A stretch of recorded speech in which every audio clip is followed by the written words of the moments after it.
let's talk about something that's clearly better. So, at some point, someone thought, do you know what? Do you know who would be a great secret agent? Vin Diesel. Yay. And that happened twice since they made a sequel. Last year, the year before? It's the second sequel, but Yeah. with him. Twice, Okay. And once when they thought the only better agent would be Ice Cube. Okay. Yeah. So, Scott, tell us about how, in every way, Xander Cage, played by Vin Diesel, is most assuredly not Bond. So, xXx, the turn of the millennium wasn't the brightest of hours for the Bond franchise, with the likeable Pierce Brosnan staring down the barrel of an increasingly unlikable set of films. There were some questioning if it wasn't time for Bond to hang up the water and retire to the Bahamas, and there's no shortage of wannabes looking to take over for a new generation. Hence, this big, dumb, wet fart of a film. Again, teaming up director Rob Cohen and Vin Diesel off the back of the Fast and Furious, which, strangely enough, which xXx would retrospectively act as a preview to where Fast and Furious franchise would eventually end up. Diesel plays xXx Xander Cage, I presume, initially seemingly doing some sort of very early pre-YouTube social experiment, car thievery cum bridge diving thing with some video equipment that immediately makes this film seem like 1,000,000 years old. Meanwhile, the sharp-suited, suave traditional secret agents of the NSA aren't able to infiltrate the murky, tattooed, extreme subculture of Anarchy 99, a Russian terrorist cum paramilitary collective that wants and anarchy. Very messy ice cream. Yes.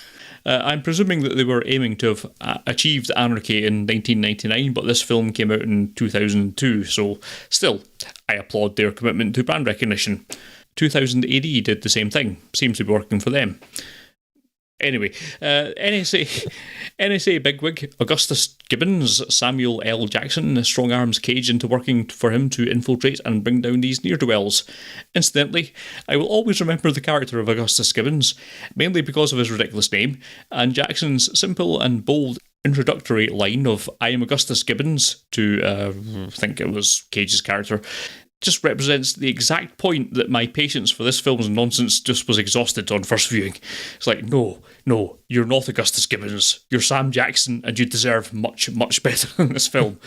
I don't know, the number of bad films he's been in, like, yeah, he deserves all he gets, quite frankly. He's made too many bad choices. As much as I like Sam Jackson. He had it coming.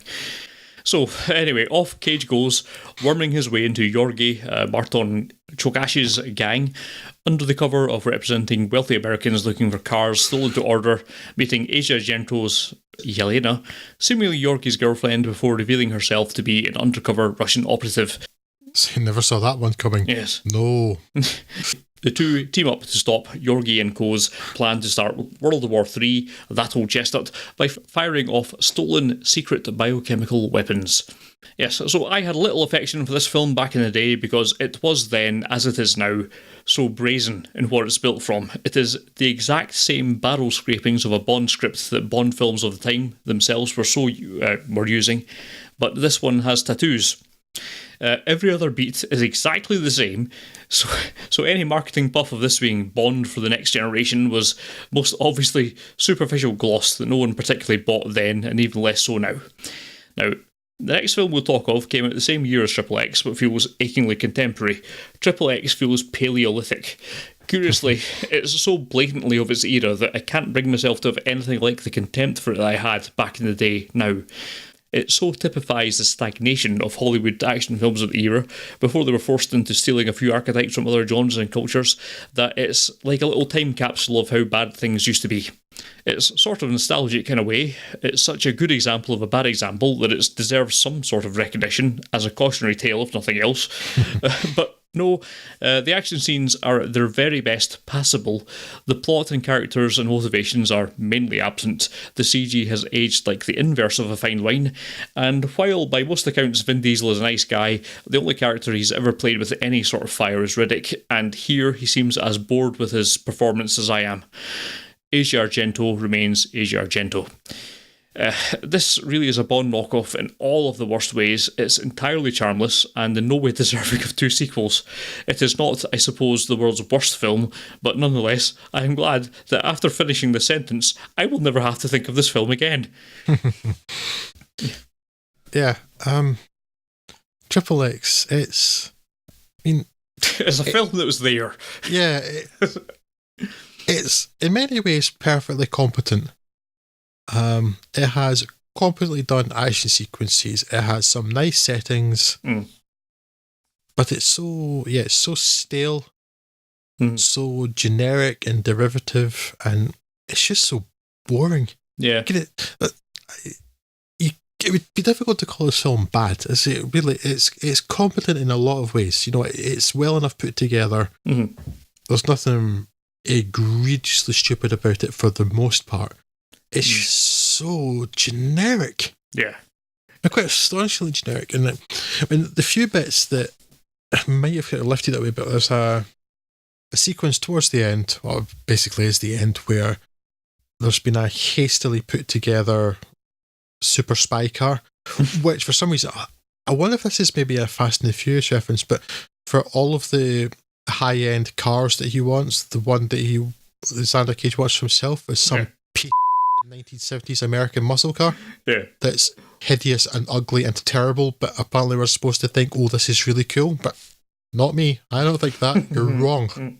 But yeah, it's been hastily stuck together by this film's office boy, who's this film's Q, you know, it's like completely charisma-free, pointless character.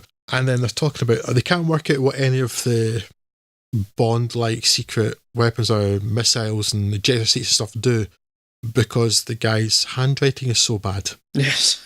I mean, it's a fairly weak and obvious joke, but you could see that you could get a couple of chuckles from that if it's played just right. But no, both Vin Diesel, who's, like, as you say, Scott, pretty much seems bored through all of this film. Yeah. And Asia Argento in particular is like, no, they just play that line, or those lines, so straight. Yeah. Like it's a really serious thing that this person's handwriting's bad. It's supposed to like being like sort of kind of a joke they come back to a couple of times in a short space of time. It's like, press the missile button. I can't, his handwriting's bad. Like, but no, his handwriting's bad. No, it's played so straight. Yeah. And it's just, there's just nothing to this film. It is a thing that is there. I've never been less convinced by anyone than Vin Diesel when he's about to get sort of battered out of a plane on a parachute going, I live for this. It's like, nah, you don't. No, you clearly don't, mate. I know. I mean, yeah, he's not invested in the role. And there are other bits too. It's basically like, whether it's incompetence or laziness, and I'm erring towards laziness for the part, because it's just so kind of formulaic and stuck together from parts of other films and things. So, like, just kind of naff stuff. For the most part, a lot of it is, it's well enough produced, and even though, for instance, the special effects in the avalanche shot look pretty rotten, other bits, some of the car chases and stuff, look decent enough. Yeah, the practical stuff is, for the most part, quite well done. Yeah, I will give it that. Much like Fast and the Furious, this is Rob Cohen. Right. Him and his team. I don't know how much of this was second unit stuff, but they know how to do car chases. The one alloyed positive of the first Fast and Furious film was they know how to do car chases. They know how to capture car noises. That part of it, I will concede, actually pretty good. I'll give it that, even if you are using crap cars for it.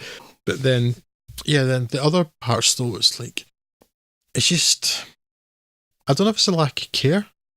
Or it's contempt for the audience, or it's lacking money or something. But for instance, I know there's some similarity in terms of, like, there's a limited number of ways you could have like some sort of targeting screen that falls out of something. Look, at some point we're told that there's a heat-seeking missile. Yeah. It's clearly a handy camera, some other sort of handheld video camera with a tube stuck on it. Yes. It's unmistakable. So there are bits of like that throughout the film, and there's a bit too.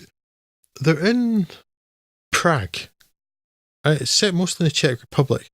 Then at some point they go into a club, and for some reason they're playing the Third Man theme, and I'm like, okay, I know that's kind of vaguely spy related, but I'm watching this thinking, I genuinely think they think this is the same city. Yeah. I genuinely think they think this is Vienna, and that's why they're playing the Third Man music. Close enough, it's foreign, right? Yeah, I couldn't work out why on earth that music would be there otherwise. Yeah. Particularly when the rest of your music is basically Rammstein. Yeah. Which I'm fine with, because if that was actually Rammstein in the club at the start, and I assume so, Yeah. that's ridiculous, and I'm kind of amused by how stupid and ridiculous they are. And I kind of like that song, actually, Firefly. But yeah, I don't really think they know where they are, what they're doing.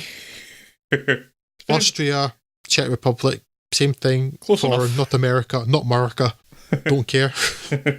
Yeah, this is one of a number of roles where Martin Shokash, who's a Kiwi, I'm pretty sure, but I guess by his name is of Eastern Central European descent, plays generic, bland, completely insipid and uninspired bad guys. Yeah. For all, not that he's bringing a lot to the table here, I do like Martin Shokash. I think he's been underserved. I think definitely. Yeah. We talked not that long ago, Scott, about the MTV film with Aeon Flux. Aeon Flux, thank you. I could not remember that name there. Aeon Flux, where he doesn't gets to not play quite the same character anymore, and he's actually quite likable in that film, quite interesting in that film. Mm-hmm. So absolutely, you're right. He's underserved by this sort of role all the time. Yeah, it feels like that anyway. Yeah, is he not? He's in. It's the Equalizer, I think, was probably his... The Equalizer, yeah, that's exactly what I'm thinking. He's basically the same role in Equalizer, more or less, is he not? Yeah, pretty much, yeah. Generic, insipid Eastern European gangster guy. Yeah. He's got nicer hair in XXX, that's about the only difference, yeah. Yeah, it's... beyond that, I don't have much to say about this film, because it's the word I've just used to describe Martin Shokash's characters is good. It's insipid. Mm-hmm. Yeah. Take it away, please. Yeah, it's just what annoys me so much about XXX, I think, more than anything else back at the time, was it set its stall out so clearly as being, I am going to take over the James Bond torch, I'm going to carry this forward, and it's like, you're not. This is the exact same film as you'd get with something like the Bond films of the era, that you're Die Another Day or whatever was kicking around at the same time. It's very Die Another Day, in many respects, actually. Yeah, it is playing. It is such. It takes so many plays from the same book that it's very difficult to take it as anything other than just a really clear knockoff of what Bond is. And when you think about the films we'll talk about next, very closely, which changed things up and made a bit of a difference to it, and actually progressed in a way of this. It didn't just go down the same mantra of the same kind of films that we've been doing with slightly better graphics for the last 20 years, which was really the stagnation of Bond at the time. This just feels like the absolute minimum possible you could think you could do to try and make a new franchise. Is like, let's take what we've been doing previously and give it some tattoos. That is the difference of it. It's like, we've got someone who's extreme, who snowboards, who might skate a bit, who hangs ollies or whatever you do with skateboards and surfing. I don't know. Hangs tens. I don't know. I've never skateboarded. I've never surfed. Charlie don't surf, as you know.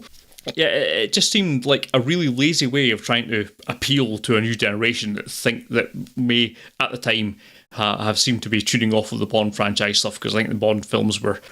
I don't think they were ever not successful, but they were maybe getting a bit less successful in comparison to the older stuff. And this was like the laziest possible way to try and take over that kind of franchise, and it's just that laziness that annoys me about it so much. Like I say, in retrospect, sort of distant from that, and having seen how Bond and other films have kind of progressed since then, I don't have the same kind of ire for it that I do now. But yeah, this was hot garbage on release, and now it's just cold garbage, and I don't know if that's better or worse, but yeah. Well, it probably won't smell as much. I think cold garbage it beats hot garbage. Yes. Yeah, it's incredibly generic. But final words on this go to the Dinosaur Man Nerdcast at DinosaurMan15 on Twitter. XXX is pure stupidity, and I love it. No movie has tried harder to be cool and been further from it. I agree on that point. Yes. But at the same time, you get to the point where you're just like, sure, he's got a heat-seeker rocket now and he's snowboarding avalanche. Why not? there's some of the heat-seeker rocket things. It's like, wow, That incredibly laboured and awkward conversation about him smoking earlier. Yes. I never saw that coming to this. That was never. That was so bad. Yeah, okay.